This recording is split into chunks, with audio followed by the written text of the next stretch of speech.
This is R.K. Shukla, ex-faculty of Aakash and nowadays working with Top Institute of Kota। तो आज हम लोग बात करने वाले हैं कॉकरोच के बारे में, और एक ही क्लास में कॉकरोच के सारे एस्पेक्ट के बारे में हम जो है बात करेंगे, डिस्कशन करेंगे।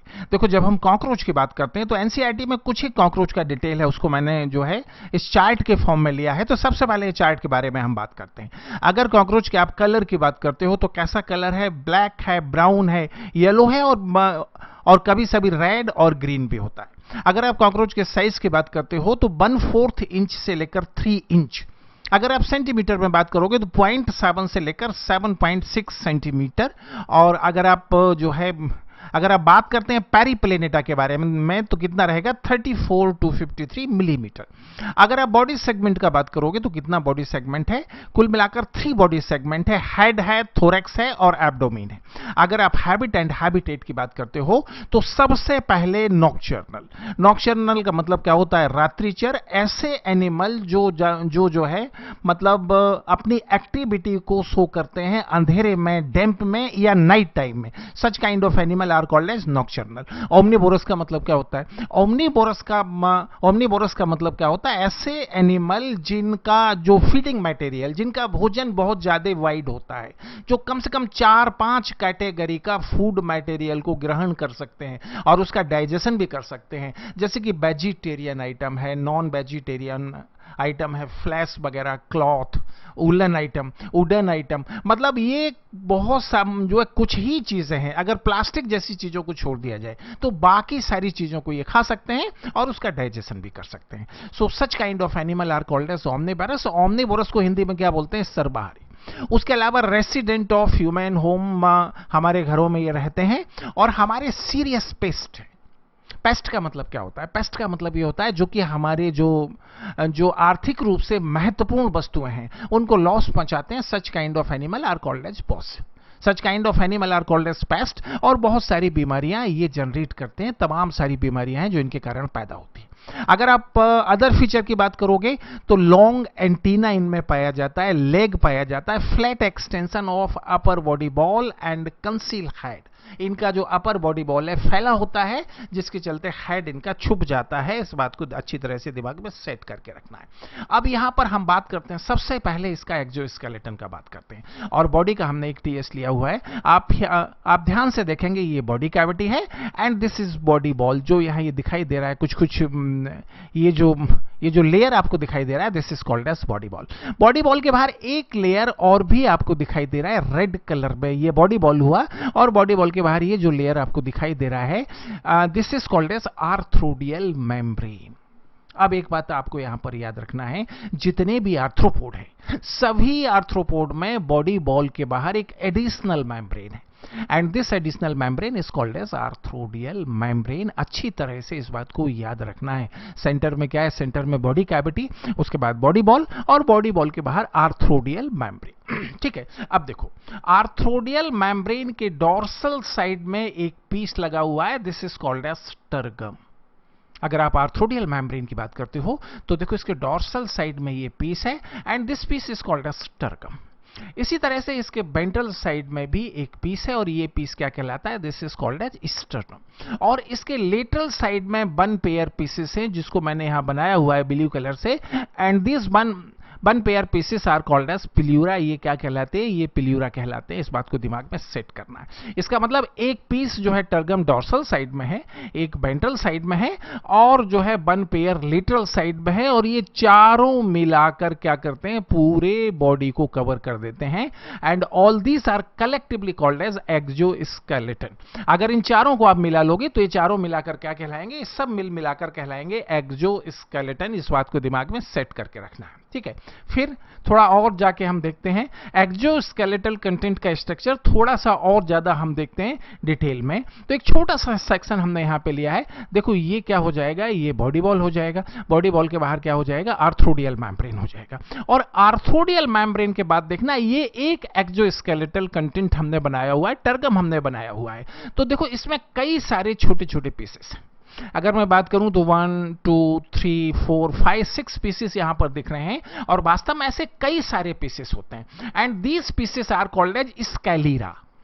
These pieces are called as sclerites, आपको याद रखना है। और जब कई सारे स्कैलीरा आपस में जुड़ जाते हैं तो टर्गम, स्टर्नम या प्लूरा जैसा लेयर बन जाता है। यहां हमने टर्गम का स्ट्रक्चर लिया है, बट वास्तविकता यह है कि स्टर्नम और प्लूरा का भी सेम टाइप का लेयर होता है। And this sclerites are consist of chitinous, ये काइटिनस क्यूटिकल से बना हुआ हार्ड स्ट्रक्चर है, इस बात को याद रखना। स्कैलीरा जो टर्गम स्टर्नम, स्कैलीरा जो टर्गम स्टर्नम या प्लूरा का वो है यूनिट है, ये किससे बना है? ये काइटिनस क्यूटिकल से बना हुआ हार्ड स्ट्रक्चर है, इस बात को दिमाग में सेट करके रखना है, ठीक है। फिर उसके बाद हम बात करेंगे इसके बॉडी सेगमेंट के बारे में। तो देखो पहला जो बॉडी सेगमेंट है ये कैसा है? This is called as head. अगर डायग्राम को आप गौर से देखोगे तो आपको ये समझ में आएगा कि बॉडी एक्सिस के कंपैरिजन में इसका जो हेड है वो देखो 90 डिग्री पर टर्न हो जाता है। अगर आप बॉडी एक्सिस की बात करते हो तो बॉडी एक्सिस का ओरिजिन यहां से होगा और फिर ये बॉडी एक्सिस थोरैक्स से होता हुआ कहां तक पहुंच जाएगा? एब्डोमेन तक पहुंच जाएगा। तो आपको अच्छे से याद रखना है इसका जो हेड है ये बॉडी एक्सिस के कंपैरिजन में 90 डिग्री पर टर्न है। Such kind of head is called as hypognathous, ये याद रखना। अगर बॉडी एक्सिस के कंपैरिजन में जो हेड है वो डाउन साइड में चला जाए, लोअर साइड में चला जाए, then such kind of head is called as hypognathous. तो अच्छी तरह से याद रखना कॉकरोच का जो हेड होता है वो कैसा होता है? हाइपोगिनेथस होता है। उसके बाद हम बात करेंगे किसके बारे में? थोरैक्स के बारे में। अगर आप थोरैक्स के बारे में बात करते हो then thorax is consist of 3 segment. Thorax का जो पहला सेगमेंट है ये क्या कहलाता है? This is called as prothorax. अगर आप थोरैक्स के पहले सेगमेंट की बात करते हो तो ये क्या कहलाता है? प्रोथोरैक्स। अगर आप सेकंड सेगमेंट की बात करते हो then this is called as mesothorax. अगर आप थर्ड सेगमेंट की बात करते हो then this is called as metathorax. तो याद रखना जितने भी इंसेक्ट है, इस बात को अच्छी तरह से दिमाग में सेट करना, जितने भी इंसेक्ट है उन सभी का thorax strictly consist of 3 segment. ये याद रखना जितना भी इंसेक्ट है उसका thorax. How many type of insect are there? 7-8 lakh type of insect are there. उन सभी में जो थोरैक्स है वो कितने सेगमेंट से बनता है? कुल मिलाकर 3 सेगमेंट से बनता है। अगर मैं एब्डोमेन की बात करूं तो अलग अलग इंसेक्ट में एब्डोमेन के सेगमेंट के नंबर में डिफरेंस पाया जाता है। अगर मैं कॉकरोच की बात करूं तो इसमें कुल मिलाकर कितना सेगमेंट है? 10 सेगमेंट। अगर आप कॉकरोच के एब्डोमेन की बात करोगे तो इसमें कुल मिलाकर कितना सेगमेंट हो जाएगा? टोटल 10 सेगमेंट इसके एब्डोमेन में हो जाएगा। इस बात को अच्छी तरह से दिमाग में सेट करना है। और अलग अलग इंसेक्ट में जो अच्छे से आपको याद रखना है, बच्चे लोगों याद रखना है, इंसेक्ट में थोरैक्स, जितने भी इंसेक्ट हैं सभी में थोरैक्स में कितना सेगमेंट होता है? 3 सेगमेंट होता है। और उनमें से प्रत्येक सेगमेंट पर 1 पेयर लेग, ठीक है। अगर आप इंसेक्ट की बात करते हो तो जो है इसमें लेग केवल थोरैक्स पर पाया जाता है और एक सेगमेंट में कितना होता है? 1 पेयर लेग। तो थोरैक्स कुल मिलाकर 3 सेगमेंट से बना है, उस पर 1 पेयर लेग है, तो टोटल कितना लेग हो जाएगा? 3 पेयर और 6 leg. That's why insect are also called as hexapoda. अगर आप एब्डोमेन की बात करते हैं तो याद रखना एब्डोमेन के सेगमेंट के नंबर में अलग अलग इंसेक्ट में डिफरेंस आता है। अगर आप हेड की बात करोगे तो हेड के सेगमेंट के नंबर में भी डिफरेंस आता है, but as far as question of thorax is there, तो सभी इंसेक्ट में थोरैक्स में कितना सेगमेंट है? 3 सेगमेंट है। पहला सेगमेंट कहलाता है प्रोथोरैक्स, दूसरा कहलाता है मेसोथोरैक्स और तीसरा कहलाता है मेटाथोरैक्स। चलिए अब यहां से आगे बढ़ते हैं। अब उसके बाद हम बात करेंगे हेड का स्ट्रक्चर के बारे में। अगर हेड को आप सामने से देखते हो तो हेड पर बहुत सारा काइटिनस क्यूटिकल का बना हुआ प्लेट पाया जाता है। काइटिनस क्यूटिकल का बना हुआ प्लेट पाया जाता है जो क्या करता है? हेड का प्रोटेक्शन करता है। और ये सारा प्लेट मिल मिलाकर क्या कहलाता है? ये कहलाता है हेड कैप्सूल। अगर आप अपर साइड से आप चालू करते हो तो 1 pair epicranium or 1 pair this chitinous cuticular plate, जो कि आपस में इन्वर्ट बाई, उल्टा बाई बनाते हुए आपस में जुड़ जाती है। इस बात को याद रखना। देखो ये आपस में उल्टा बाई बनाते हुए जुड़ जाती है। 1 पेयर है बट फाइनली उनका फ्यूजन हो जाता है। उसके बाद एक लंबा सा प्लेट है and this is called as frons. अगर आप इस प्लेट की बात करते हो तो ये क्या कहलाता है? फ्रॉन्स कहलाता है। और उसके बाद क्लाइपस भी जो है इसका हेड कैप्सूल का प्लेट है और साइड में 1 पेयर जीना, ठीक है। तो कुल मिलाकर कितने टाइप का काइटिनस क्यूटिकुलर प्लेट हो जाता है हेड कैप्सूल में? सबसे पहले एपिक्रेनियम, एपिक्रेनियम के बाद कौन सा रहेगा? फ्रॉन्स, उसके बाद कौन सा रहेगा? क्लाइपस, और दोनों साइड में कौन सा होगा? दोनों साइड में जीना रहेगा। As far as question of labrum and mandible are there, these are the mouth part. ये इसका हेड कैप्सूल का हिस्सा नहीं है, हालांकि प्रोटेक्शन करने का काम करता है। अगर आप हेड कैप्सूल की बात करोगे तो किससे बनता है? One pair epicranium finally get fusion, उसके बाद single unpaired frons, single unpaired clypeus and one pair gena, all these are collectively form head capsule. ठीक है। फिर उसके बाद में हम इसके हेड के में जो ऑर्गन पाए जाते हैं उनके बारे में बात करता हूं। देखो, वन पेयर कंपाउंड आई, ये जो आप स्ट्रक्चर देख रहे हैं, this is one pair compound eye, one pair compound eye है। और कंपाउंड आई के बगल में ये जो आप देख रहे हैं, this structure is called as antenna. ये जो आप देख रहे हो ग्रीन कलर का structure, this structure is called as antenna. ये क्या कहलाता है? एंटीना कहलाता है। और एंटीना का जो ओरिजिन है वो जो है एक सॉकेट के जैसा स्ट्रक्चर से होता है, and this is called as antenna socket. बात समझ में आ रही है? अब देखो, एंटीना बहुत सारे एनिमल में होता है, बहुत सारे आर्थ्रोपोडा में होता है, बहुत सारा मोलस्का में होता है, बट कैसा होता है? सिंगल सेगमेंटेड होता है, एक ही सेगमेंट से बना होता है। बट इसका जो एंटीना है किसका? कॉकरोच का, ये मल्टी सेगमेंटेड है, ये इसका खास कैरेक्टर है। ठीक। और ये जो है ये मतलब एंटीनरी सॉकेट के बगल में क्या हो जाएगा? सिंपल आई और ऑसिलस। उसके बाद ये क्लाइपस हो जाएगा, ये जीना हो जाएगा, और ये इसका हो जाएगा एपिक्रेनियम। कुल मिलाकर इतना स्ट्रक्चर इसमें पाया जाता है। इस बात को अच्छी तरह से दिमाग में सेट करके रखना है, अच्छी तरह से इस बात को दिमाग में सेट करके रखना है। अगर इसका हेड कैप्सूल और इसके ऑर्गन को एक साथ आप देखना चाहते हो तो इस डायग्राम में ये सब के सब एक साथ है, उनको भी आप देख सकते हो। अब उसके बाद हम बात करेंगे माउथ पार्ट के बारे में। देखो, एक बात याद रखना, कॉकरोच का जो माउथ है उसके ठीक सामने, मतलब माउथ के आगे के साइड में एक कैविटी पाई जाती है। इस बात को अच्छी तरह से दिमाग में सेट करना है, कहां पाई जाती है। अगर माउथ को आप सामने के साइड से आप देखोगे तो एक अपर साइड में एक प्लेट आपको दिखाई देगा, this is called as labrum और अपर लिप। ये कहां पाया जाएगा? ये माउथ के अपर साइड पे। अगर आप लोअर साइड में देखोगे एक प्लेट आपको और दिखाई देगा, this is called as labium और लोअर लिप। ठीक है, ये इसका माउथ है, और माउथ के सेंटर पर आपको टंग या हाइपोफेरिंक्स दिखाई देगा। अगर आप साइड अपर में जाकर देखते हो तो वन पेयर प्लेट आपको दिखाई देगी, this are called as mandible. और साइड लोअर साइड पर, और जो है साइड लोअर पर अगर आप जाकर देखोगे तो एक और प्लेट आपको दिखाई देगी, this is called as maxilla. तो कुल मिलाकर कितने टाइप का प्लेट हो जाता है? 4 टाइप का प्लेट हो जाता है, लेब्रम और अपर लिप। उसके बाद रहेगा लेबियम और लोअर लिप। साइड अपर पर क्या है? मैंडिबल, और साइड लोअर पर होगा मैक्सिला, सेंटर पर माउथ, और माउथ के अंदर हाइपोफेरिंक्स और टंग। और याद रखना, ये स्ट्रक्चर माउथ के आगे है, माउथ से आगे है, मतलब माउथ के आगे एक एडिशनल कैविटी बना देते हैं, जिसके बारे में अलग से हम डिस्कस करेंगे। एक बार फिर से देखते हैं। देखो, ये हुआ माउथ, और माउथ के सेंटर पर क्या है? हाइपोफेरिंक्स और टंग। डॉर्सल साइड पर क्या होगा? लेब्रम, और जो है इसके लोअर साइड पर लेबियम और लोअर लिप। साइड अपर में मैंडिबिल ये हो जाएगा, और मैंडिबिल में याद रखना ये टीथ लाइक स्ट्रक्चर है। ये जो टीथ लाइक स्ट्रक्चर है, दिस आर कॉल्ड एज डेंटिकल। और इसके लोअर साइड में, साइड लोअर पर क्या है? मैक्सिला है। अब याद रखना, मैक्सिला और लेबियम दोनों पर ये आर्म के जैसा स्ट्रक्चर लगा हुआ है। ठीक है, और ये क्या कहलाता है? This is called as palp. अगर आप मैक्सिला के आर्म जैसे स्ट्रक्चर की बात करोगे, this is called as maxillary palp. और अगर आप लेबियम के आर्म जैसे स्ट्रक्चर की बात करोगे तो ये क्या कहलाता है? This is called as labial palp. ठीक है, एक छोटा सा डायग्राम यहां पे और देखेंगे। ये हमने अलग से डायग्राम बनाया मैंडिबिल का। अब देखो, मैंडिबिल का जो डेंटिकल साइड है, इसका जो अपर एंड है, this is called as grinding region, upper end. और ये लोअर एंड क्या कहलाता है? ये कहलाता है इंसाइजिंग रीजन। मतलब ये उसको काटने का काम करता है, और ये क्या करता है? ये उसको जो है ग्राइंड करने का काम करता है। और ये मैक्सिला का स्ट्रक्चर है, इसमें maxillary palp, this structure is called as maxillary palp, जो कि यहां पर साफ साफ दिखाई दे रहा है। ठीक है, चलिए फिर यहां से हम आगे बढ़ेंगे, और उसके बाद हम बात करेंगे थोरैक्स के बारे में। थोरैक्स के स्ट्रक्चर को यहां पर हम डिटेल से समझने का प्रयास कर रहे हैं। देखो, ये इसका पहला सेगमेंट है प्रोथोरैक्स, जिसके बारे में पहले हम बात करके आए हैं। ये दूसरा सेगमेंट है जिसका नाम है मेसोथोरैक्स, और ये तीसरा सेगमेंट है जिसका नाम है मेटाथोरैक्स।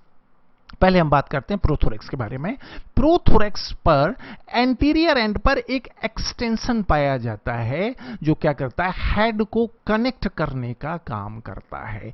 एनसीईआरटी ने उसको लिखा है नेक लाइक एक्सटेंशन ऑफ प्रोथोरेक्स, मतलब प्रोथोरेक्स से निकलने वाला ये नेक के जैसा एक्सटेंशन है। इस बात को अच्छी तरह से याद रखना। तो प्रोथोरेक्स के एंटीरियर एंड पर अच्छी तरह से याद रखना, ये एक उभार है, पॉइंटेड उभार है जो हेड को प्रोथोरेक्स से कनेक्ट करने का काम करता है, and this is called as neck like extension. ठीक है, अब देखो प्रोथोरेक्स, मेसोथोरेक्स और मेटाथोरेक्स तीनों पर वन पेयर ज्वाइंटेड लेग है। हम लोगों ने केवल राइट साइड में बनाया, बट यहां लेफ्ट साइड में भी ऐसा ही लेग होता है। बट यहां पर हमें जो है इस साइड में क्या दिखाना था, विंग दिखाना था, तो यहां पर हमने लेग नहीं बनाया। तो याद रखना, एक लेग यहां होगा, एक लेग यहां होगा, दूसरा यहां, मतलब one pair leg at prothorax, one pair leg at mesothorax and one pair leg at metathorax. ठीक है, और तो कुल मिलाकर 3 पेयर ज्वाइंटेड लेग हो जाएगा। पहला कहलाएगा प्रोथोरेसिक लेग, दूसरा कहलाएगा मेसोथोरेसिक लेग और तीसरा कहलाएगा मेटाथोरेसिक लेग। ठीक है, अब अगर मैं बात करूं विंग के बारे में, तो याद रखना प्रोथोरेक्स पर विंग नहीं पाया जाता। पहला विंग कहां पाया जाता है, ये मेसोथोरेक्स पर पाया जाता है। ठीक है, and this is called as fore wing और मेसोथोरेसिक विंग। एनसीईआरटी ने उसका एक नाम और लिखा है टेगमिना, लेकिन ज्यादातर जो टेक्स्ट है वो टेगमिना हाइंड विंग का नाम देती है, इसलिए मैंने इसके आगे क्वेश्चन मार्क लगा दिया। ठीक है, और सेकंड पेयर ऑफ विंग कहां पाया जाता है, ये मेटाथोरेक्स पर पाया जाता है। तो याद रखना, थोरेक्स में 3 pair of jointed leg and 2 pair of wings are found. अगर आप थोरेक्स का स्ट्रक्चर का बात करते हो तो अच्छी तरह से याद रखना, 3 pair jointed leg and 2 pair of wings. Prothorax पर विंग नहीं होता। विंग कहां होता है, मेसोथोरेक्स पर होता है और मेटाथोरेक्स पर होता है। इन दो स्ट्रक्चर के अलावा at the junction of mesothorax and metathorax, इसके दोनों साइड में one pair tube like structure है। ठीक है, पहला स्ट्रक्चर कहां है, मेसोथोरेक्स और मेटाथोरेक्स के जंक्शन पर one pair tube like structure, और सेकंड कहां है, metathorax and first abdominal segment के जंक्शन पर one pair tube like structure है। These are the opening of respiratory system, और ये ट्यूब लाइक स्ट्रक्चर का जो ओपनिंग है, this is called as spiracle. तो अगर कोई आपसे पूछता है कि थोरेक्स में कितना स्पाइरेकल है, तो थोरेक्स में 2 पेयर स्पाइरेकल माना जाता है। एक ये मेसोथोरेक्स और मेटाथोरेक्स के जंक्शन पर, और दूसरा मेटाथोरेक्स और फर्स्ट एब्डोमिनल सेगमेंट के जंक्शन पर। These are the opening of respiratory system. अगर कोई आपसे पूछता है कि थोरेक्स में कुल मिलाकर कितना स्ट्रक्चर है, तो याद रखना 3 pair of jointed leg, 3 pair of jointed leg, 2 pair of wing and 2 pair of spiracle and 1 neck like extension of prothorax. कुल मिलाकर ये 4 तरह के स्ट्रक्चर थोरेक्स पर पाए जाते हैं। अब उसके बाद थोड़ा सा हम बात करेंगे एक लेग के बारे में। अगर आप लेग के बारे में बात करते हो तो एक फॉर्मूला याद रखना, कटा फटा, ये फॉर्मूला याद रखना। और जैसा कि पहले मैं आपको बता चुका हूं कि हमारे फॉर्मूले में स्मॉल लेटर का कोई मतलब नहीं होता, केवल कैपिटल लेटर का मतलब होता है। तो यहां पर C for coxa, T for trochanter, F for femur and T for tibia, और दूसरा T का मतलब हो जाएगा टार्सस। तो ये इसके लेग का पहला सेगमेंट है, ये क्या कहलाता है, कॉक्सा। कॉक्सा के बाद ये छोटा सा साइड सेगमेंट है, this is called as trochanter. ठीक है, उसके बाद तीसरा सेगमेंट क्या कहलाता है, फीमर कहलाता है। चौथा सेगमेंट क्या कहलाता है, टिबिया। और उसके बाद ये 5वां सेगमेंट है जो खुद 5 पीसेस से मिलकर बना हुआ है, ये कहलाता है टार्सस। और ये कुल मिलाकर 5 पीस है, 1 2 3 4 और 5, और ये पांचों पीसेस क्या कहलाते हैं, टार्सोमियर। ठीक है, अब इसमें याद रखना, पहले जो 4 टार्सोमियर है, number 1, number 2, number 3 and number 4, इनके लोअर सरफेस पर एक पैड लाइक स्ट्रक्चर है जो क्या कहलाता है, प्लेंट्यूली कहलाता है। अच्छी तरह से याद रखना, हम कौन से सेगमेंट की बात कर रहे हैं, हम टार्सस की बात कर रहे हैं। टार्सस का single tarsus is consist of 5 pieces.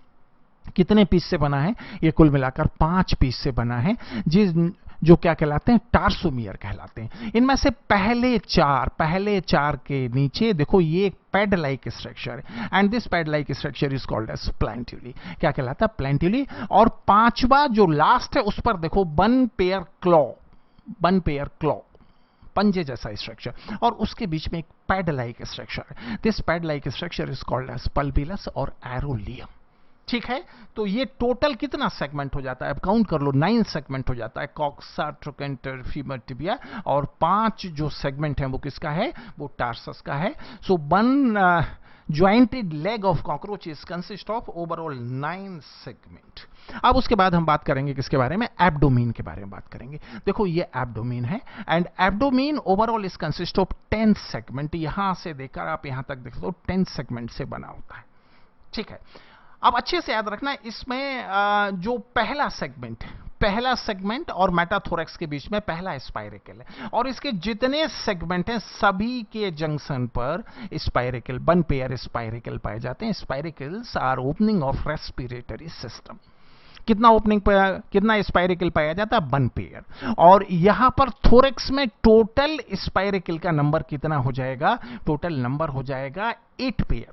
2 pair हमने देखा था थोरेक्स में, और 8 पेयर कहां पाया जाता है, एब्डोमेन में। तो स्पाइरेकल का टोटल नंबर कितना हो जाएगा, स्पाइरेकल का टोटल नंबर हो जाएगा 10 पेयर। इस बात को अच्छी तरह से याद रखना, स्पाइरेकल का टोटल नंबर कितना हो जाएगा, 10 पेयर। और जो लास्ट वाला है वो कहां पर है, 8/9 एब्डोमिनल सेगमेंट। ये देखो ये लास्ट वाला है, और याद रखना ये 8 और 9th सेगमेंट के जंक्शन पर। उसके बाद याद रखना 9th सेगमेंट से केवल मेल में वन पेयर स्ट्रक्चर निकलता है। This is called as anal style. याद रखना ये इसके सेक्सुअल डायमॉर्फिज्म का कैरेक्टर है। It is found only in male. 9th of male से इसका ओरिजिन होता है। किसका होता है, एनल स्टाइल से, 9th ऑफ मेल से। और 10th में मेल और फीमेल दोनों में एक स्ट्रक्चर है जो कहलाता है एनल सर्कस या एनल सर्की। तो याद रखना 9th में जो एनल स्टाइल है ये कैरेक्टर है इसके सेक्सुअल डायमॉर्फिज्म का, और 10th में क्या है, एनल सर्कस, जो मेल में भी है और फीमेल में भी है। ठीक है, अब उसके बाद हम बात करेंगे एक और स्ट्रक्चर जिसको हम कहते हैं जेनाइटल एट्रियम। एक खास स्ट्रक्चर है। अगर मैं फीमेल में बात करूं तो ये 7th, 8th और 9th एब्डोमिनल सेगमेंट के वेंट्रल साइड में होता है। ध्यान से देखना, 7, 8 और 9th एब्डोमिनल सेगमेंट के वेंट्रल साइड में होता है, और इनके स्टर्नम से बनता है। क्वेश्चन आता है, याद रखना फीमेल के केस में 7, 8, 9 स्टर्नम ऑफ एब्डोमिनल सेगमेंट। अब देखो ये सैक लाइक स्ट्रक्चर है। देखो एक चैम्बर यहां पर बना हुआ है, इसके एंटीरियर एंड पर 2 ओपनिंग है, एक फीमेल गोनोपोर का ओपनिंग है, और उसके साइड में स्पर्मैथिकल पोर है। हम लोग पहले पढ़कर आए स्पर्मैथिकी एक स्ट्रक्चर है जो फीमेल में पाया जाता है, और कॉपुलेशन के दौरान जब फीमेल को मेल से स्पर्म का क्या होता है, रिसीव होता है, तो ये स्पर्म को स्टोर करता है। ये स्पर्म को स्टोर करने वाला फीमेल पार्ट है स्पर्मैथिक, इस बात को याद रखना। तो ये फीमेल गोनोपोर, और ये हो जाएगा स्पर्मैथिकल पोर। ठीक है, और इसके पोस्टीरियर एंड पर एक अपर्चर है जो कहलाता है एट्रियोपोर, जो है बिल्कुल रिप्रोडक्टिव सिस्टम का आउटर मोस्ट ओपनिंग भी है। अगर इसके अंदर जाकर आप देखोगे तो इसमें 3 प्लेट हैं जो काइटिनस क्यूटिकल की बनी हुई है। एक वेंट्रल साइड में है, एक राइट साइड में है, और एक लेफ्ट साइड में। अच्छी तरह से देखना, देखो 3 प्लेट है, एक वेंट्रल साइड पर है, एक राइट साइड पर है, और एक लेफ्ट साइड पर। And this plate like structure are called as phallomere और गोनेपोफाइसिस। अच्छी तरह से इस बात को याद रखना। और उसके अलावा वन पेयर इसमें ग्लैंड भी है। देखो एक ग्लैंड ये है और एक ये है, जिसमें राइट कोलेटेरियल ग्लैंड ये लेफ्ट कोलेटेरियल ग्लैंड के कंपैरिजन में थोड़ा सा बड़ा है। ये राइट कोलेटेरियल ग्लैंड है, ये लेफ्ट कोलेटेरियल ग्लैंड है। जो राइट कोलेटेरियल ग्लैंड है ये लेफ्ट के कंपैरिजन में थोड़ा सा बड़ा है। इस बात को दिमाग में सेट करके रखना है। ठीक है, फिर उसके बाद हम बात करेंगे किसके बारे में, अब उसके बाद हम बात करेंगे मेल जेनाइटल एट्रियम। अभी हमने फीमेल का जेनाइटल एट्रियम का बात किया है, अभी हम किसके बारे में बात कर रहे हैं, ये मेल के जेनाइटल एट्रियम के बारे में बात कर रहे हैं। ठीक है, तो अब यहां पे याद रखना, जो मेल का ये जो मेल का जेनाइटल एट्रियम है ये 9-10 टर्गम एंड 9th स्टर्नम से मिलकर बनता है। इस बात को याद रखना, tergum 9th and 10th and sternum 9। Comparison करो, हमने उसमें क्या देखा फीमेल में हमने पढ़ा कि फीमेल में जो हमने पढ़ा है, ये देखो 7, 8, 9 स्टर्नम से बनता है। स्टर्नम कहां पाया जाता है? बॉडी के वेंट्रल साइड पर। मतलब इसका जो जेनाइटल एट्रियम है वो कहां पर है? बॉडी के वेंट्रल साइड पर है। लेकिन मेल का जो जेनाइटल एट्रियम है ये मेनली डोर्सल साइड पर है, क्योंकि ये टर्गम 9, 10th टर्गम और 9th स्टर्नम से बनता है। इसका इंटीरियर एंड पर एक ओपनिंग है, ये हो जाएगा मेल गोनोपोर, और उसके साइड में छोटा सा दूसरा ओपनिंग है जो हो जाएगा ओपनिंग ऑफ फैलिक और कॉन्ग्लोबेट ग्लैंड। ठीक है, ये वेंट्रल फैलोमियर है, ये लेफ्ट फैलोमियर है और ये राइट फैलोमियर। इसके एट्रियोपोर का साइज बहुत बड़ा होता है, एट्रियोपोर का साइज बहुत बड़ा होता है, तो इसका राइट और लेफ्ट फैलोमियर एट्रियोपोर से बाहर निकल जाता है। इसमें इसके लेफ्ट फैलोमियर का बहुत ज्यादा इंपॉर्टेंस है, क्योंकि इसके सेक्सुअल एक्ट में जो लेफ्ट फैलोमियर है उसका रोल बहुत ज्यादा इंपॉर्टेंट है। तो लेफ्ट फैलोमियर का स्ट्रक्चर हमें थोड़ा डिटेल में देखना चाहिए। ये इसका लेफ्ट फैलोमियर है। देखो इसमें याद रखना, इसमें कुल मिलाकर 4 स्ट्रक्चर हैं। ये इसका पहला हुक हुआ, ये दूसरा हुक हुआ, जिनका कोई बहुत ज्यादा इंपॉर्टेंस नहीं है। बट ये स्ट्रक्चर जो निकल रहा है, this is called as pseudopenis. Why this is called as pseudopenis? देखो ये कॉपुलेशन के समय फीमेल के एट्रियोपोर की ओपनिंग का काम करता है, फीमेल के एट्रियोपोर की ओपनिंग का काम करता है। That's why this is called as pseudopenis. ये क्या कहलाता है? स्यूडोपेनिस कहलाता है। तीसरा जो है एक और स्ट्रक्चर है टिटिलेटर। तो इसमें जो आपको याद रखना है स्यूडोपेनिस, क्या याद रखना है? Pseudopenis is found in left phallomere में। ये आने लायक क्वेश्चन है कि स्यूडोपेनिस कौन से फैलोमियर में होता है, तो याद रखना है ये मेल के लेफ्ट फैलोमियर में होता है। इस बात को दिमाग में सेट करके रखना है। अब उसके बाद हम बात करेंगे एलिमेंट्री कैनाल ऑफ कॉकरोच। देखो एलिमेंट्री कैनाल का 3 पार्ट है। पहला पार्ट क्या कहलाता है? फोरगट। दूसरा पार्ट क्या कहलाता है? मिडगट। और तीसरा पार्ट क्या कहलाता है? हाइंडगट। अच्छी तरह से याद रखना। एलिमेंट्री कैनाल का फर्स्ट पार्ट क्या हुआ? फोरगट। सेकंड पार्ट क्या हुआ? मिडगट। और थर्ड पार्ट क्या हुआ? हाइंडगट। ठीक है, अब इसका फोरगट और हाइंडगट दोनों का जो लाइनिंग बना है वो किससे बना है? क्यूटिकुलर लाइनिंग से बना है। दोनों का जो लाइनिंग है क्या है? Cuticular lining. अगर आप मिडगट की बात करोगे तो मिडगट का लाइनिंग किससे बना हुआ है? ये पेरिट्रोफिक मेम्ब्रेन से बना हुआ है। अगर आप मिडगट का बात करोगे तो इसका लाइनिंग किससे बना है? पेरिट्रोफिक मेम्ब्रेन से। आप फोरगट और हाइंडगट का बात करते हो तो इसका लाइनिंग किससे बना हुआ? क्यूटिकुलर लाइनिंग से। अब जरा ध्यान देना, फोरगट और मिडगट के जंक्शन पर, इन दोनों के जंक्शन पर 6 to 8 ट्यूब लाइक स्ट्रक्चर होते हैं। 6 to 8 कहां पर होता है? अच्छे से याद रखना, फोरगट और मिडगट के जंक्शन पर। कितना ट्यूब होता है? 6 to 8। बेटा अच्छे से याद रखना इसको, इस पर क्वेश्चन आता है। और ये क्या करता है? ये इसका नाम है हिपैटिक और एंटेरिक सीका। हिपैटिक का मतलब क्या होता है? हिपैटिक का मतलब होता है लीवर के जैसा। तो ऑब्वियसली इसका जो फंक्शन है वो कैसा है? लीवर के जैसा है। ठीक है, और ये क्या करता है? डाइजेशन करता है प्लस एक्सक्रीशन करता है। तो याद रखना, अगर हमारी बॉडी में कोई भी स्ट्रक्चर डाइजेशन भी करता है और एक्सक्रीशन भी करता है, ये दोनों काम करता है, तो उसे एनालॉगस टू लीवर माना जाता है। तो याद रखना, at the junction of foregut and midgut 6 to 8 enteric और hepatic caeca are there analogous to liver. फिर हम बात करेंगे मिडगट और हाइंडगट के जंक्शन पर। इन दोनों के जंक्शन पर 100 to 150 फिलामेंट लाइक स्ट्रक्चर है, and these are called as Malpighian tubule. ये क्या करता है? ये केवल एक्सक्रीशन करता है, डाइजेशन नहीं करता। तो अगर कोई स्ट्रक्चर केवल एक्सक्रीशन करता है, डाइजेशन नहीं करता, तो such kind of structure is considered as analogous to kidney. तो इसे क्या माना जाएगा? किडनी का एनालॉगस माना जाएगा। एलिमेंट्री कैनाल के एंटीरियर एंड पर माउथ है और पोस्टीरियर एंड पर एनस है।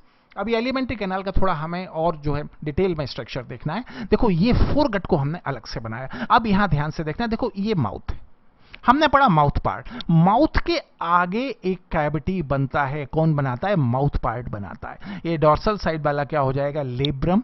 और ये वेंट्रल साइड वाला क्या हो जाएगा? लेबियम। और यहां साइड में आ जाएगा मैंडिबिल और मैक्सिला। तो इन्होंने माउथ के आगे एक कैविटी बना दिया। देखो ये माउथ है, उसके आगे एक कैविटी बना दिया। और ये कैविटी क्या कहलाता है? ये कहलाता है माउथ कैविटी और प्री ओरल कैविटी।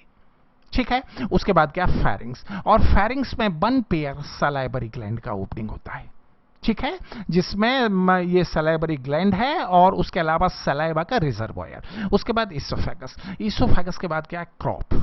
क्रॉप क्या करता है, स्टोरेज ऑफ फूड मटेरियल। याद रखना इसमें स्टमक नहीं है, स्टमक की जगह दो स्ट्रक्चर है, क्रॉप और गिजार्ड। क्रॉप क्या करता है, स्टोरेज ऑफ फूड मटेरियल, और गिजार्ड और प्रोवेंट्रिकुलस क्या करता है, ग्राइंडिंग ऑफ फूड, मतलब फूड की पिसाई करना। ये काम कौन करेगा, ये काम करेगा गिजार्ड और प्रोवेंट्रिकुलस, और क्रॉप क्या करेगा, storage of food material. Got it my point. अब उसके बाद हम यहां कंप्लीट एलिमेंट्री कैनाल बना रहे हैं। देखो ये माउथ, ठीक है, माउथ के आगे क्या होगा, इसके आगे होगा प्रीओरल कैविटी, उसके बाद फायरिंग्स, फायरिंग्स के बाद इसोफेगस, उसके बाद आ जाएगा क्रॉप, उसके बाद गिजार्ड, और ये क्या हो जाएगा, ये हो जाएगा हेपेटिक और एंटेरिक्सी का, ये हो जाएगा मिड गट, ये मैलपीजियन ट्यूब्यूल, ये इसका hind gut. Hind gut is consist of 3 part. इसका पहला पार्ट इलियम कहलाता है, दूसरा पार्ट कोलोन कहलाता है, तीसरा पार्ट क्या कहलाता है, रेक्टम, और रेक्टम बाद में एनस में जाकर खुल जाता है। इस बात को अच्छी तरह से दिमाग में सेट करके रखना है, ठीक है। चलो अब उसके बाद जरा एक टीएस हम बनाएं गिजार्ड का। अब गिजार्ड में देखो ये टीथ और डेंटिकल हैं, कितना, ये देखो 6 टीथ और डेंटिकल। या ये क्या करता है, ये फूड मटेरियल का ग्राइंडिंग करने का काम करता है। यहां फूड मटेरियल पहुंचता है, ये उसका ग्राइंडिंग करता है, और उसके साइड में देखो ये गैप है, this is called as furrow. Furrow में एक स्ट्रक्चर है जो पल्बिलस कहलाता है। ये कैसे काम करता है, ये फिल्टर की तरह काम करता है। अगर फूड मटेरियल का साइज छोटा है, अगर छोटा साइज है तो ये क्या करेगा, उसको आगे जाने देगा, और बड़ा साइज है तो फिर से गिजार्ड के कांटेक्ट में ला देगा, जहां फिर से उसका क्या होगा, उसका ग्राइंडिंग होगा, उसका क्रशिंग होगा। फिर एक टीएस हमने लिया रेक्टम का। इसमें याद रखना रेक्टल पैपिली पाए जाते हैं, जो मेनली वाटर का एब्जॉर्प्शन करते हैं, इस बात को याद रखना है, ठीक है। फिर उसके बाद हमने बनाया कॉकरोच का, उसके बाद हम यहां कॉकरोच के सर्कुलेटरी सिस्टम के बारे में बात कर रहे हैं। देखो यहां हमने इसकी बॉडी कैविटी का एक टीएस लिया है। देखो बॉडी कैविटी के डॉर्सल साइड में एक डायफ्राम है, this is called as dorsal diaphragm. पूरा बॉडी कैविटी का हमने टीएस लिया है, तो एक डायफ्राम डॉर्सल साइड में है, this is called as dorsal diaphragm, और एक डायफ्राम इसके वेंट्रल साइड में है, जो क्या कहलाता है, वेंट्रल डायफ्राम। तो देखो ये दो डायफ्राम ने इसकी बॉडी कैविटी को 3 हिस्सों में बांट दिया, 3 हिस्सों में बांट दिया, और चूंकि इन हिस्सों में क्या भरा होता है, ब्लड भरा होता है, that's why this are called as sinus. तो जो डॉर्सल साइड पर स्ट्रक्चर है, this is called as pericardial sinus. ये डॉर्सल साइड का जो स्ट्रक्चर है, ये क्या कहलाता है, पेरिकार्डियल साइनस। सेंटर पे जो स्ट्रक्चर है, दिस इज पेरिविसरल साइनस, क्योंकि यहां पर गट और ज्यादातर जो है बॉडी ऑर्गन पाए जाते हैं। डॉर्सल साइड वाले में हार्ट है, हार्ट के चलते हमने इसको कहा पेरिकार्डियल साइनस। सेंटर वाले पर गट है और जो मोस्ट ऑफ बॉडी ऑर्गन है, that's why this is called as visceral sinus. और वेंट्रल साइड वाले में क्या होता है, ventral solid double nerve cord होता है, तो इसका नाम क्या हो गया, इसका नाम हो गया पेरीन्यूरल साइनस। देखो पेरी का मतलब क्या होता है, पेरी का मतलब होता है चारों तरफ, ठीक है। न्यूरल का मतलब क्या हुआ, नर्व कॉर्ड, और साइनस का मतलब अगर कोई ऐसी कैविटी है जिसमें ब्लड भरा हुआ है। देखो इसमें ओपन टाइप का सर्कुलेशन, तो इसकी पूरी बॉडी कैविटी में क्या भरा होता है, ब्लड भरा होता है, और सारे बॉडी ऑर्गन ब्लड में फ्लोट करते रहते हैं। तो अगर ऐसा कोई चैम्बर है जिसमें ब्लड भरा हुआ है, such kind of chamber is called as sinus. अच्छी तरह से याद रखना। अब यहां हम इसके हार्ट की बात कर रहे हैं। देखो हार्ट कितने चैम्बर से बना है, 13 चैम्बर से बना है, सारे चैम्बर बनाने की जरूरत नहीं। देखो ये इसका पहला चैम्बर, ये दूसरा, तीसरा, ऐसे करके 13 चैम्बर है, ठीक है। और एक ही ब्लड वेसल्स इसकी दीवार में है, एक इसकी बॉडी में है, जिसका नाम है एंटीरियर एओर्टा। याद रखना कॉकरोच की पूरे शरीर में, पूरी बॉडी में एक ही ब्लड वेसल्स है, and this is called as anterior aorta. अब ये चैम्बर हो जाएंगे हार्ट। अब देखो प्रत्येक चैम्बर में 1 पेयर ओपनिंग इज देयर। ये हम एक साइड से देख रहे हैं, दूसरे साइड में देखेंगे दूसरा ओपनिंग मिल जाएगा, and this opening is called as ostia. 13 chamber है टोटल, ऑस्टिया कितना हो जाएगा, 13 पेयर हो जाएगा। और देखो 2 चैम्बर के जंक्शन पर एलरी मसल्स हैं, ये देखो ये एलरी मसल्स है, तो ये 2 चैम्बर के जंक्शन पर है, तो एलरी मसल्स का टोटल नंबर कितना हो जाएगा, 12 पेयर। तो यहां 3 बातें आपको याद रखना, heart contain 13 chamber, 13 pair ostia and 12 pair muscles, and only 1 blood vessels which is called as anterior aorta. एक ही ब्लड वेसल्स है, और ये सिंगल ब्लड वेसल्स क्या कहलाता है, this is called as anterior aorta, ठीक है। फिर यहां पर हमने इसको जो है इसके चैम्बर का सेक्शन देखने का प्रयास किया। तो देखो ये क्या हो गया, ये इंटीरियर एओर्टा हो गया। दोनों साइड में देखो ये ऑस्टिया हो गई, ठीक है। दो चैम्बर के जंक्शन पर ये क्या हो गया, एलआरई मसल्स हो गया, और ये भी अगला ऑस्टिया हो गया। ऐसे 13 चैम्बर कुल मिलाकर इसके हार्ट में पाए जाते हैं। तो याद रखना, single blood vessels anterior aorta, 13 chamber heart, 12 pair LRE muscles and 13 pair ostia. ये 3-4 बातें इसके हार्ट के बारे में याद रखना है। देखो इसको एलआरई मसल्स की जरूरत क्यों है, जरा इस बात को समझो। इसके चैम्बर में अपनी कार्डियक मसल्स नहीं पाई जाती। Cardiac muscles are found only in chordate heart. तो ये अपना कॉन्ट्रैक्शन और रिलैक्सेशन नहीं कर सकता। ऐसा चैम्बर क्या कहलाता है, फॉल्स चैम्बर, एडिशनल चैम्बर कहलाता है। तो इसमें कॉन्ट्रैक्शन और रिलैक्सेशन का काम कौन करेगा, याद रखना, एलआरई मसल्स करेगा। अब थोड़ा हम इसके पैटर्न ऑफ सर्कुलेशन के बारे में बात कर लें। तो देखो हार्ट से हम चालू करते हैं, हार्ट याद रखना, हार्ट में जो है ये ब्लड कहां जाएगा, चैम्बर ऑफ हार्ट में जाएगा। चैम्बर ऑफ हार्ट से कहां जाएगा, एंटीरियर एओर्टा में जाएगा। एंटीरियर एओर्टा से कहां जाएगा, पेरीविसरल एंड पेरीन्यूरल साइनस, वहां से डायफ्राम को पार करेगा। ये पहले पेरीविसरल और पेरीन्यूरल में जाएगा, डायफ्राम को पार करके कहां जाएगा, पेरिकार्डियल साइनस में, और यहां ऑस्टिया से होता हुआ कहां पहुंच जाएगा, हार्ट में पहुंच जाएगा। अगर मैं इसी डायग्राम को आपको उसमें दिखाऊं, अगर यही डायग्राम मैं आपको दिखाना चाहूं इसमें इसके सिस्टम के साथ में, तो यहां से देखेंगे, देखो यहां से ब्लड निकलकर कहां जाएगा, पेरीविसरल साइनस में, फिर जाएगा पेरीन्यूरल साइनस में। यहां जो भी एक्सचेंज होना है, ऑक्सीजन का एक्सचेंज नहीं होना है, क्योंकि इसके ब्लड में रेस्पिरेटरी पिगमेंट नहीं पाया जाता। हीमोसाइनिन जो दूसरे ऑर्थ्रोपोडा में होता है, याद रखना, वो इंसेक्टा में नहीं पाया जाता है। इंसेक्टा का जो ब्लड है ब्लू कलर का नहीं होता। इंसेक्टा का ब्लड कैसा होता है, कलरलेस होता है, because haemocyanin respiratory pigment is absent. Haemocyanin respiratory pigment इसमें नहीं पाया जाता। तो इसके ब्लड का कलर कैसा है, कलरलेस है, और ये ऑक्सीजन और कार्बन डाइऑक्साइड ट्रांसपोर्ट नहीं करता। तो यहां से वापस ब्लड जो इसका जो है पेरीन्यूरल साइनस का कहां जाएगा, पेरीविसरल साइनस में, फिर कहां जाएगा, पेरिकार्डियल साइनस में, और फिर ये हार्ट में पहुंच जाएगा। तो इस तरह से ब्लड यहां पर घूमते रहेगा, ठीक है। ये हमने इसका कंप्लीट डायग्राम बनाया। देखो यहां से ब्लड एंटीरियर एओर्टा से यहां से बाहर निकलेगा, फिर कहां जाएगा, पेरीविसरल साइनस में जाएगा, फिर पेरिकार्डियल साइनस में जाएगा, जो भी एक्सचेंज करना है वो करेगा। फिर ये कहां जाएगा, ये जो है वेंट्रल डायफ्राम को पार करके कहां जाएगा, पेरीविसरल साइनस में, फिर डॉर्सल डायफ्राम को पार करके कहां जाएगा, ये पेरिकार्डियल साइनस में, और ऑस्टिया से होकर ये हार्ट के चैम्बर में पहुंच जाएगा। इस तरह से इसका सर्कुलेशन घूमता रहेगा। अब देखो एक बात पे यहां ध्यान देना है, बहुत ही कम सर्कुलेशन इसके हेड में है। इसके हेड में सर्कुलेशन और नर्वस सिस्टम बहुत ही कम होता है। तो अगर इसके हेड को कट भी कर देंगे तो कई हफ्ते तक ये एनिमल सरवाइव करेगा। इस बात को दिमाग में सेट करके रखना है। अब उसके बाद हम बात करेंगे इसके रेस्पिरेटरी सिस्टम के बारे में। Because of respiratory pigment is not found. देखो रेस्पिरेशन का 50% काम कौन करता है, वो रेस्पिरेटरी ऑर्गन करता है, लंग्स या जो है उसके गिल के जैसा, और बाकी 50% कौन करता है, ब्लड का रेस्पिरेटरी पिगमेंट। तो इसमें क्या, ब्लड का रेस्पिरेटरी पिगमेंट है नहीं। तो रेस्पिरेशन के लिए खास तरह का सेगमेंट है, एक खास तरह का सिस्टम है, this is called as tracheal system. अब देखो ट्रेकियल सिस्टम में क्या है, इसमें हॉलो ट्यूब लाइक स्ट्रक्चर है, ठीक है। डॉर्सल साइड में दो हॉलो ट्यूब लाइक स्ट्रक्चर है, this are called as dorsal longitudinal tracheal trunk. ये कितना है, 2 है डॉर्सल साइड में। फिर वेंट्रल लॉन्गिट्यूडनल ट्रैकियल ट्रंक कहां पाया जाता है, वेंट्रल साइड पर, और ये भी 2 है। फिर लेटरल लॉन्गिट्यूडनल ट्रैकियल ट्रंक कहां पाया जाता है, ये भी 2 है, ये लेटरल साइड में। और ट्रांसवर्स ट्रैकियल ट्रंक कहां पाए जाते हैं, 10 पाए जाते हैं। अब जरा याद कर लो स्पाइरिकल का लोकेशन हमने क्या पढ़ा था। 2 pair spiracle are found in thorax. तो याद रखना स्पाइरिकल जो है वो ट्रांसवर्स ट्रैकियल ट्रंक का ओपनिंग है। तो 2 ट्रांसवर्स ट्रैकियल ट्रंक कहां पाया जाता है, थोरैक्स में, और 8 कहां पाया जाता है, एब्डोमिन में, और लास्ट वाला कहां पाया जाएगा, 8/9 एब्डोमिनल सेगमेंट, ठीक है। इन सबका ट्रैकियल ट्रंक का ब्रांच क्या कहलाता है, ट्रैकिया का ब्रांच क्या कहलाता है, ट्रैक्यूल्स, और उसका ब्रांच, उसका जो है टर्मिनल एंड क्या कहलाता है, ट्रैक्यूलर साइड। अब ये मैंने बॉडी का टीएस बनाया।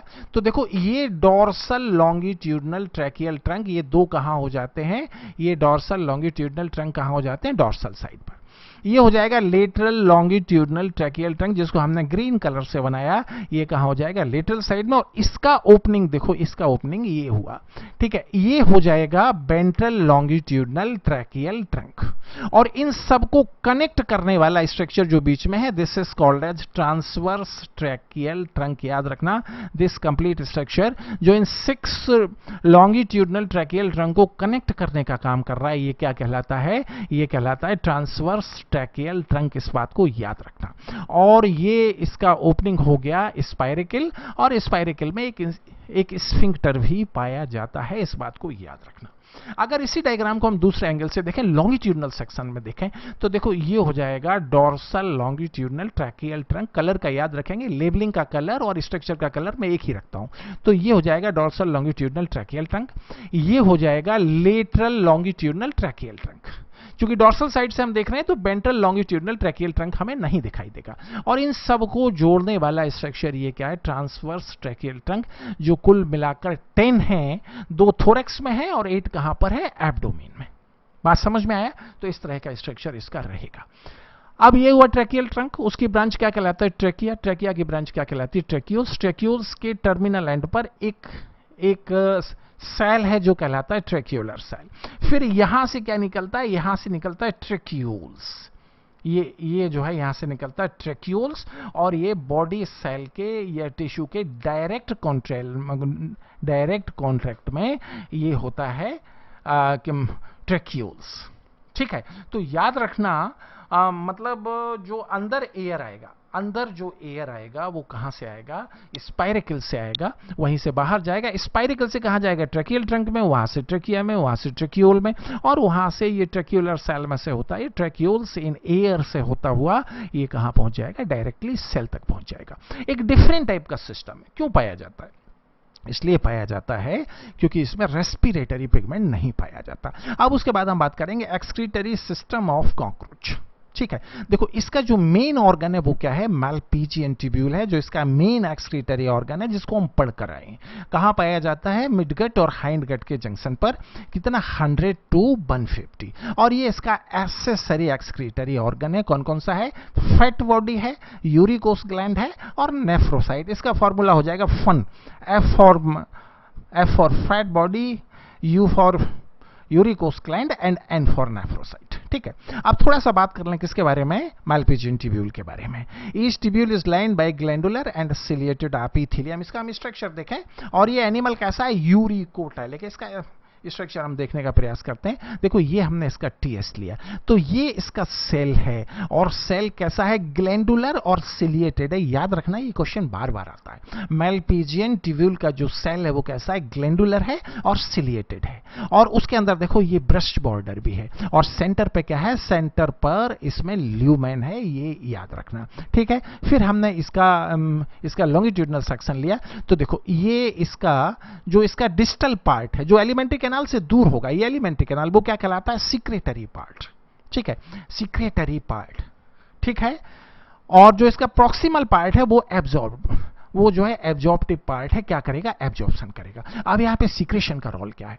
मतलब इसका जो ब्लड पाया जाता है बॉडी कैविटी में पाया जाता है, और सारे ऑर्गन इंक्लूडिंग मैलपीजियन ट्यूब्यूल क्या करता है? ब्लड में फ्लोट करते रहता है, ठीक है। तो ब्लड का जो एक्सक्रीटरी वेस्ट है वो कहां एंटर करेगा? वो डिस्टल सिक्रेटरी पार्ट में एंटर करेगा, ठीक है। और उसमें जो काम की चीजें रह जाएंगी वो इसके प्रॉक्सिमल पार्ट से बाहर निकलकर ब्लड में चली जाएंगी। इस बात को अच्छी तरह से याद रखना है। अब उसके बाद हम बात करेंगे कॉकरोच के ब्रेन के बारे में बात करेंगे। देखो इसका ब्रेन कहां पाया जाता है? ईसोफेगस के चारों तरफ पाया जाता है। ये इसका ईसोफेगस है। यहां पर ब्रेन को हमने टीएस में लिया है। ये एक डिफरेंट टाइप का डायग्राम हमने बनाया, जिसको ब्रेन में टीएस में लिया है, बाकी सबको एलएस में लिया है। तो ये एलएस और टीएस का मिश्रण। तो ये हो गया इसका ईसोफेगस। ईसोफेगस के डॉर्सल साइड में 1 पेयर गैंग्लिया है। हमने पढ़ा था ganglia are bunches of cyton outside to central nervous system. तो देखो ये इसका क्या हुआ? ये इसका गैंग्लिया है, और ये ईसोफेगस के ऊपर है, तो क्या हो जाएगा? सुप्रा ईसोफेजियल गैंग्लिया। कितना है? 1 पेयर, ठीक है। और 1 पेयर ये ईसोफेगस के वेंट्रल साइड में है, नीचे के साइड में, तो ये क्या हो जाएगा? सब ईसोफेजियल गैंग्लिया, ठीक है। और सुप्रा इसोफिजियल और सब इसोफिजियल को जोड़ने वाले कनेक्टिव हैं जो एक्सॉन से बने होते हैं, this are called as circumoesophageal connective. और ये तीनों स्ट्रक्चर मिलकर, मतलब तीनों मतलब कौन सा, सुप्रा इसोफिजियल, सर्कम इसोफिजियल और सब इसोफिजियल, ये तीनों मिलकर क्या बनाता है, ये तीनों मिलकर इसका ब्रेन रिंग या ब्रेन बनाता है। क्या बनाता है, ब्रेन रिंग या ब्रेन। ठीक है। आप देखो सुप्रा इसोफिजियल गैंग्लिया से 2 पेयर क्या निकलता है, नर्व निकलता है, जो कहां जाता है, एंटीना को जाता है और कंपाउंड आई को जाता है। फिर सब इसोफिजियल गैंग्लिया से क्या निकलता है, नर्व कॉर्ड निकलता है। नर्व कॉर्ड का स्ट्रक्चर हम लोग सेपरेटली इसका देखेंगे। तो देखो इसके नर्व कॉर्ड में टोटल कितना गैंग्लिया है, कितना पेयर गैंग्लिया, 9 पेयर। पहला 3 पेयर जो लार्ज साइज का गैंग्लिया है ये कहलाता है थोरैसिक गैंग्लिया। अब इसका नर्व कॉर्ड कैसा होता है, वेंट्रल सॉलिड और डबल होता है। तो पहला जो 3 पेयर है वो कहां पाया जाता है, थोरैक्स में, प्रोथोरैक्स, मेसोथोरैक्स, मेटाथोरैक्स, ये कहलाता है थोरैसिक गैंग्लिया। और उसके बाद 6 पेयर गैंग्लिया कहां होता है, एब्डोमेन में। और इनको जोड़ने वाला जो स्ट्रक्चर है this is called as paired longitudinal connective. थोड़ा सा इसको हम कंपैरिजन करें फेरिटिमा के साथ में। फेरिटिमा हमने पढ़ा था, तो फेरिटिमा का जो नर्वस सिस्टम था वो फेरिंग्स के चारों तरफ था, लेकिन इसका जो ब्रेन है वो इसोफेगस के चारों तरफ है। अब थोड़ा सा बात कर लें इसके सेंसरी ऑर्गन के बारे में। तो देखो इसका जो फोटो रिसेप्टर है जो लाइट के लिए सेंसिटिव है वो कंपाउंड आई है और सिंपल आई और ऑसिलस है। थिग्मोरिसेप्टर का मतलब क्या होता है, इसका मतलब होता है रिसेप्टर फॉर टच। ये इसमें कौन सा है, एंटीना है और मैक्सिलरी पल्प है। उसके बाद कीमोरिसेप्टर, कीमो मतलब क्या हुआ, टेस्ट एंड स्मेल। क्या ये जो है कीमो का मतलब क्या, केमिकल, और टेस्ट मतलब chemical in solid form and smell means chemical in vapour form. ठीक है। इसका ऑर्गन क्या है, मैक्सिलरी एंड लेबियल पल्प। और अगला क्या हो जाएगा, हाइपोफेरिंग्स और टंग। और ऑडिटरी मतलब सुनने वाला और बैलेंस करने वाला, यहां पर मेनली बैलेंस करता है। वो जो है साउंड के लिए जो सेंसिटिव है वो क्या है, एनल सर्काई। हमने अभी पढ़ा है, कहां पाया जाता है, 10th एब्डोमिनल सेगमेंट पर यह पाया जाता है। अब थोड़ा सा बात कर लें हम इसके कंपाउंड आई के बारे में। इसका जो आई है ऐसा लगता है जैसे कई सारी आई से मिलकर बना है, अबाउट 2000 आई से मिलकर बना है। ठीक है। तो उसे हम क्या कहते हैं, कंपाउंड आई कहते हैं। अब कंपाउंड आई में अगर बाहर से अंदर के साइड में हम जाएं तो देखो सबसे पहले इस तरह के हेक्सागोनल स्ट्रक्चर है। सबसे बाहर का लेयर क्या कहलाता है, कॉर्निया कहलाता है। और कॉर्निया इस तरह के हेक्सागोनल स्ट्रक्चर से बना होता है। और ये हेक्सागोनल स्ट्रक्चर क्या कहलाते हैं, कॉर्निजन फैसिड। अब कॉर्निजन फैसिड के अंदर 1 पेयर कॉर्निजन सेल है, अच्छे से याद रखना, ये कॉर्निजन फैसिड है और उसके अंदर 1 पेयर कॉर्निजन सेल। इसका क्या काम है, अगर ये कॉर्निजन फैसिड डैमेज हो जाएगा तो ये दोबारा से कॉर्निजन फैसिड का सीक्रेशन कर देगा। ठीक है। उसके नीचे ये जो स्ट्रक्चर है ये देखो ये, ठीक है, ये जो स्ट्रक्चर है ये पूरा स्ट्रक्चर क्या कहलाता है, ये पूरा स्ट्रक्चर कहलाता है रैप्डो। ये पूरा स्ट्रक्चर क्या कहलाता है, ओमेटिडिया। अभी हम ओमेटिडियम का स्ट्रक्चर पढ़ रहे हैं। इसका आगे वाला हिस्सा जो मैंने ग्रीन कलर से बनाया ये कहलाता है कोन। अंदर वाला हिस्सा जो मैंने बनाया ये जो है ब्लू कलर से, ये क्या कहलाता है, रैप्डोम। और ये दोनों मिलकर क्या बनाते हैं, कलेक्टिवली फॉर्म ओमेटिडियम। दोनों मिलकर क्या बनाते हैं, ओमेटिडियम बनाते हैं। अब देखो कोन के चारों तरफ एक पिगमेंट है, ये कहलाता है आइरिस पिगमेंट। और रैप्डोम के चारों तरफ भी एक पिगमेंट है जो कहलाता है रेटिनल पिगमेंट।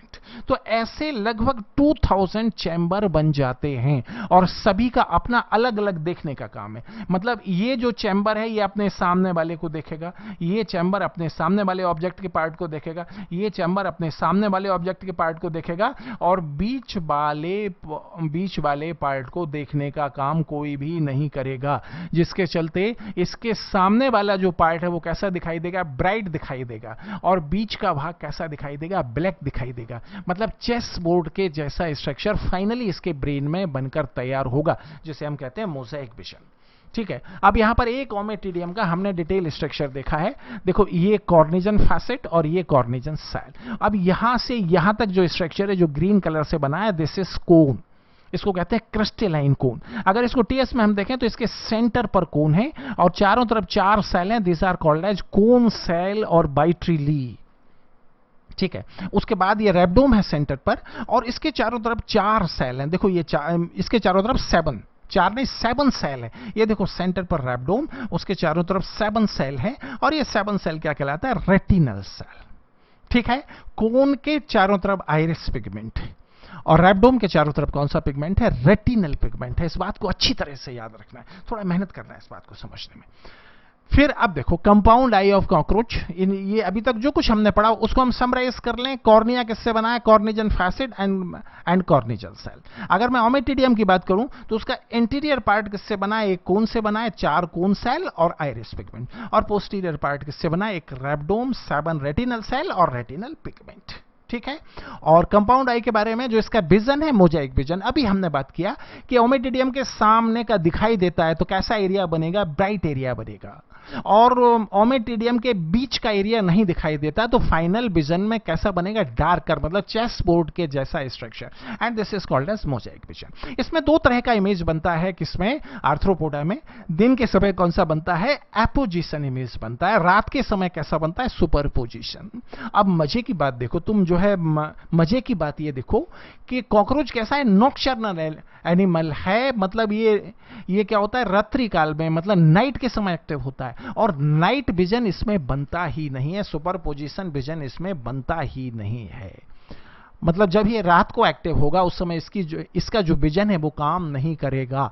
तो ये कैसा है? ये जो है ये कैसा एनिमल है? नाइट ब्लाइंड एनिमल है। हालांकि रात के समय इसमें कौन काम करेगा? उसका एंटीना काम करेगा। ठीक है। उसके बाद फंक्शन ऑफ कॉर्निजन सेल क्या करेगा? ये जो रिफॉर्मेशन ऑफ कॉर्निजन फैसिड, कॉर्निजन सेल कितना है? पर फैसिड में 2 है। और कोन सेल कितना है? पर ओमेटिडियम में 4 है। रेटिनल सेल कितना है? पर ओमेटिडियम में 7 है। ठीक है। फिर यहां से हम आगे बढ़ते हैं। तो ये हमने इसके बारे में बात कर लिया। अब यहां से ये भी हमने डिस्कस कर लिया। अब उसके बाद हमें बात करना है इसके रिप्रोडक्टिव सिस्टम के बारे में बात करना है। तो सबसे पहले हम इसका डायग्राम डिस्कस करेंगे, फिर ये हम चार्ट इसका जो है वो करेंगे डिस्कस। देखो ये अगले डायग्राम पर हम आते हैं। देखो ये इसका टेस्टिस, 1 पेयर टेस्टिस है। ठीक है। कहां पर है? एब्डोमेन के 4-5 सेगमेंट पे। और प्रत्येक टेस्टिस 3 लोब से बना हुआ है। देखो ये लोब नंबर 1, लोब नंबर 2 और लोब नंबर 3। और टेस्टिस के बीच में एक ग्लैंड है जिसका नाम है फैलिक और कॉन्ग्लोबेट ग्लैंड। ये फैलिक और कॉन्ग्लोबेट ग्लैंड। अब देखो ये टेस्टिस से क्या निकलेगा? वासा डिफरेंस निकलता है, सभी में निकलता है। दोनों वासा डिफरेंस यहां सेंटर पर आ जाएंगे। और वासा डिफरेंस के फ्यूजन से क्या बनेगा? Ejaculatory duct. और उसके साइड में देखो ये 1 पेयर सेमाइनल बासिकल। ठीक है। इजैकुलेटरी डक्ट कहां जाकर खुल जाएगा? जेनिटल एट्रियम में जाकर खुल जाएगा।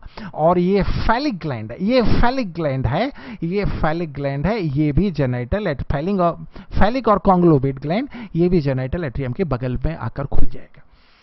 बट ये स्ट्रक्चर इतनी आसानी से दिखता नहीं। उसका कारण क्या है? 1 pair of Vasa difference, ejaculatory duct और सेमाइनल बासिकल, इन 5 ऑर्गन के चारों तरफ एक ग्लैंड होता है जो कि मशरूम ग्लैंड कहलाता है, जिसके चलते ये सारा स्ट्रक्चर नहीं दिखाई देता। तो एक स्ट्रक्चर, एक डायग्राम है, हम इसका मशरूम ग्लैंड के साथ और देख लें। अगर मशरूम ग्लैंड के साथ हम इसका जो है वो देखें स्ट्रक्चर, तो देखो ये टेस्टिस हो गया, ये वास डिफरेंस हो गया, ये इजैकुलेटरी डक्ट, और यहां साइड में हो जाएगा सेमाइनल बासिकल। और ये हो जाएगा, ये जो ग्रीन कलर से बना हुआ है, दिस इज मशरूम ग्लैंड। ये देखो ये क्या है? Mushroom gland. इसके 2 पार्ट हैं, ये इसका सेंट्रल पार्ट है और ये इसका आउटर पार्ट है। तो याद रखना, जहां तक मशरूम ग्लैंड बना हुआ उतना एरिया नहीं दिखाई देगा, क्योंकि मशरूम ग्लैंड उसे कवर कर लेगा। ठीक है। अब थोड़ा सा मशरूम ग्लैंड का हम डिटेल स्ट्रक्चर देखें। देखो ये इसका आउटर जोन है जो कि लार्ज साइज के ट्यूब्यूल से बना होता है। This is called as utriculi majores. और ये इसका इनर जोन है जो कि स्मॉल ट्यूब से बना होता है। This is called as utriculi breviores. और दोनों मिलकर कहलाता है मशरूम और यूरिकोस ग्लैंड। देखो ये वास डिफरेंस है और ये हो जाएगा इजैकुलेटरी डक्ट, और इनके जंक्शन पर हो जाएगा सेमाइनल बासिकल। मतलब देखो 1 पेयर वास डिफरेंस, एक इजैकुलेटरी डक्ट और 1 पेयर सेमाइनल बासिकल, इसको कवर कर देता है मशरूम ग्लैंड। और उसके अलावा यहां से साइड से निकलेगा उसका ये जो है कॉन्ग्लोबेट या फैलिक ग्लैंड का ट्यूब लाइक स्ट्रक्चर भी साइड में से निकलेगा, उसे भी ये कवर कर देता है।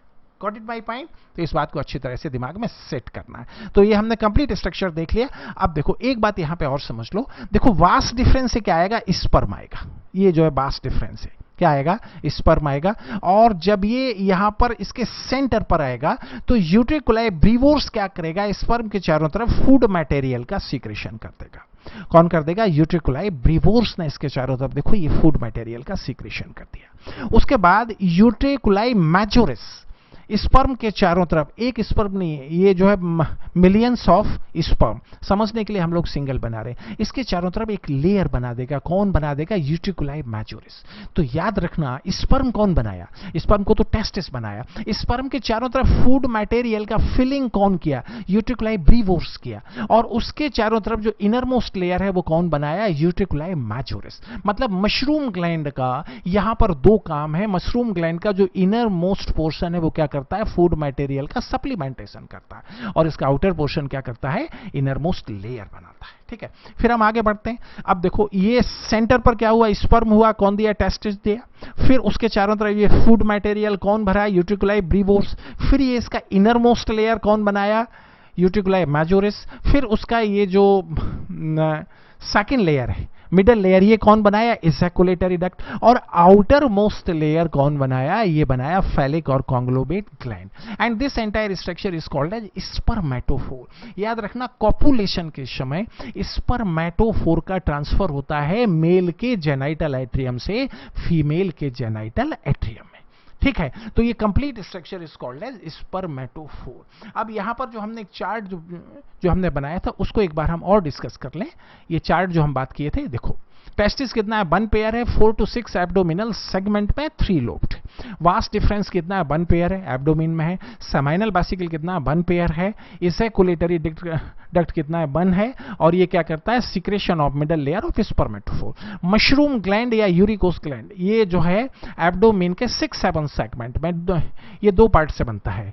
यूट्रिकुलाई मेजोरिस, ये इसका पेरिफेरल जोन है जो क्या करता है? Secretion of inner most layer of spermatophore. और यूट्रिकुलाई ब्रीवोर्स इसका सेंट्रल जोन है, ये क्या करता है? Filling of food material in spermatophore. और फैलिक ग्लैंड और कॉन्ग्लोमेट, ये कहां होता है? कॉन्ग्लोमेट और फैलिक ग्लैंड ये टेस्टिस के बीच में होता है। और क्या करता है? सिक्रेशन ऑफ, ये करता है secretion of outer most layer of स्पर्मेटोफोर।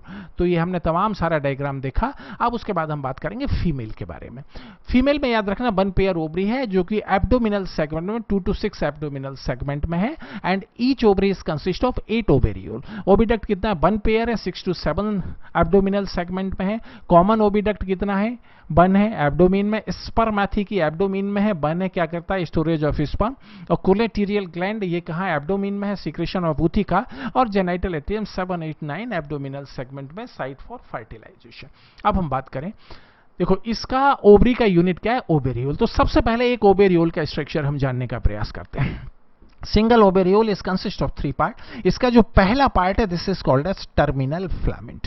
क्या कहलाता है? Terminal filament. दूसरा पार्ट क्या कहलाता है? जर्मेरियम। और तीसरा पार्ट कहलाता है बाइटेलेरियम। टर्मिनल फिलामेंट क्या करेगा? ओवरी के जो 8 ओवेरियोल है उनको बांध कर रखेगा, उनका बाइंडिंग करके रखेगा। जर्मेरियम क्या करेगा? फॉर्मेशन ऑफ एग, ओवरी का मेन पार्ट यही है। और बाइटेलेरियम क्या करेगा? एग में यॉक का फिलिंग, यॉक क्या है? एग का फूड मटेरियल, उसका फिलिंग करेगा। अगर हम एक कंप्लीट ओवरी का स्ट्रक्चर देखें तो ये ऐसा हो जाएगा, ये टर्मिनल फिलामेंट, ये जर्मेरियम, ये बाइटेलेरियम, एक लोकेशन पर 5 या 6 दिखाई देंगे। और यहां से क्या निकलता है? यहां से ओविडक्ट का ओरिजिन होता है। अब ये कंप्लीट हम फीमेल का डायग्राम देख रहे हैं, ये ओवरी, ये ओविडक्ट, ये कॉमन ओविडक्ट, और इस पर है ये स्पर्मेथी की, ये इसका जेनाइटल एट्रियम होगा जिसका स्ट्रक्चर हम पहले ही पढ़कर आए। ठीक है, और याद रखना इंटरकोर्स या कॉपुलेशन के समय ये जो है मेल से फीमेल के साइड में स्पर्मेटोफोर का ट्रांसफर होगा। स्पर्मेटोफोर, ये जो स्पर्मेथिकल ओपनिंग है इसके साथ में अटैच हो जाएगा और स्पर्म और फूड मटेरियल का ट्रांसफर कर देगा। फिर उसका बाकी जो कवर है जो कि 3 लेयर से बना है उसको यहां से जेनाइटल एट्रियम के एट्रियोपोर से बाहर छोड़ दिया जाएगा, ये याद रखना। ठीक है, और एक बात यहां पे और समझ लो, एक बात यहां पे और समझ लो। अब देखो इसके अंदर क्या भरा हुआ है? इसके अंदर स्पर्म भरा हुआ है। किसके अंदर? ये स्पर्मेथिका के अंदर क्या भरा हुआ है? याद रखना अच्छी तरह से, स्पर्मेथिका के अंदर स्पर्म भरा हुआ है। यहां से ओवम आएगा। कितना ओवम आएगा? देखो 8 ओवेरियोल यहां पर है और 8 ओवेरियोल यहां पर है। ओवेरियोल का टोटल नंबर कितना हो जाएगा? दोनों ओवरी को मिलाकर 16। और आमतौर पर प्रत्येक each of ovariole take part in formation of single egg, वो सिंगल एग बनाता है लेकिन 1-2 फेल हो जाता है। तो यहां पर जेनाइटल एट्रियम में टोटल जो ओवा आएगा कितना? 14 to 16। फिर उसके ऊपर क्या होगा, स्पर्मेथिकी से स्पर्म का रेनफॉल, स्पर्म को पोर किया जाएगा ओवा के ऊपर, तो फर्टिलाइजेशन हो जाएगा, फर्टिलाइजेशन हो जाएगा तो जायगोट बन जाएगा। तो कितना जायगोट बन जाएगा, 14 to 16, ठीक है। फिर उसके बाद ये जो कोलेटेरियल ग्लैंड है ये क्या करेगा, ये 14 to 16 जायगोट का जो बंच है उसके चारों तरफ एक लेयर बना देगा। देखो इस तरह का ये 14 to 16 जायगोट का बंच है, 1 egg each ओवेरियोल। उसका कवर क्या है, उथिका, ये जो है उथी का कवर है, कौन बनाया, सिक्रेटेड बाय कोलेटेरियल ग्लैंड, ठीक है। तो अब ये उथिका, तो इसका फर्टिलाइजेशन कहां हुआ, ये फीमेल के जेनिटल एट्रियम में हुआ, तो फर्टिलाइजेशन क्या कहलाएगा, इंटरनल फर्टिलाइजेशन कहलाएगा। और उसके बाद उथिका को फीमेल के जेनिटल एट्रियम से बाहर सॉइल में डाल दिया जाएगा। याद रखना, अगर मैं उथिका की बात करता हूं तो एक उथिका कैसा, ब्लैकिश टू ये हो जाएगा, और इसका साइज क्या हो जाएगा, ये हो जाएगा 8 mm और जो है 3/8 सेंटीमीटर, ठीक है। और इसको कहां डाला जाएगा, सरफेस पर डाला जाएगा। और एक एवरेज फीमेल अपनी लाइफ में 9 to 10 उथिका बनाता है, और एक उथिका में कितना एग होता है, 14 to 16, ठीक है। अब थोड़ा सा बात कर लें इसके डेवलपमेंट के बारे में। डेवलपमेंट कैसा होता है, पोरोमेटाबुलस और ग्रेजुअल और डेवलपमेंट इन कॉकरोच। अब पोरोमेटाबुलस का मतलब क्या होता है, एग से बनेगा लार्वा, लार्वा से क्या बनेगा, निम्फ, और निम्फ से बन जाएगा एडल्ट। अगर ऐसा डेवलपमेंट हो आर्थ्रोपोडा के अंदर, एग, लार्वा, निम्फ और adult, then such kind of development is called as paurometabolous और ग्रेजुअल डेवलपमेंट। अच्छा, निम्फ का याद रखना 13 जनरेशन कुल मिलाकर होता है, छोटा छोटा पॉइंट है याद रखना, 13 जनरेशन होता है, और ये एडल्ट के बहुत सिमिलर होता है। Such kind of development is called as paurometabolous और ग्रेजुअल डेवलपमेंट। अब ये कुछ एक बातें जिनको पढ़ना है, 13 टाइम डेवलपमेंट होता है, और निम्फल स्टेज में बिंग पैड होता है, लेकिन बिंग नहीं होता, बिंग किसमें बनता है, एडल्ट में बनता है। फिर कुछ एक इसका इकोनॉमिक इंपोर्टेंस भी है, ज्यादातर क्या है, ज्यादातर नेगेटिव है, हमारी चीजों को ये लॉस पहुंचाता है। ये एनसीईआरटी की लाइन है सारी, ये एनसीईआरटी की लाइन है, बहुत सारी बीमारियां कॉज करता है और हमारे वैल्यूएबल चीजों को लॉस पहुंचाता है, ठीक है। तो बेटा याद रखना, ये कॉकरोच हमने कंप्लीट कर लिया, और अब से आपके एग्जामिनेशन तक मींस नीट 2022 हर दिन एक वीडियो मैं डालने वाला हूं, ठीक है, हर दिन एक वीडियो में डालने वाला हूं, और उसमें आपके जो है, जो टॉपिक आपको वो लगते हैं, कठिन लगते हैं, और जो है उनके सारे वीडियो में डालने वाला हूं। अगर किसी टॉपिक में आपको दिक्कत है तो मेरे YouTube चैनल पर आकर टॉपिक का नाम लिखें, नीट 2022 से पहले मैं आपको उसका सॉल्यूशन दूंगा। अगर अभी तक चैनल को सब्सक्राइब नहीं किया है तो सब्सक्राइब करें। Okay, all the best. This is R K Shukla, ex Aakash faculty on NEET Vinayak YouTube channel.